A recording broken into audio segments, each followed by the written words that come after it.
AIMIM के सदर असदुद्दीन ओवैसी का गुस्सा कांग्रेस पर कम नहीं हो रहा। ओवैसी ने अपने ऊपर बीजेपी की बी टीम होने के इल्जामात पर पलटवार करते हुए राहुल गांधी पर निशाना साधा।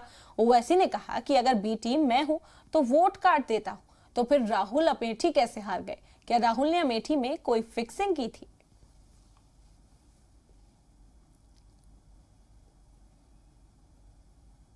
वो या उनके सियासी बात मेरे खिलाफ बोले, मुझे कोई फर्क नहीं पड़ता, क्योंकि इज्जत का देने वाला अल्लाह सुब्हानहू व तआला है।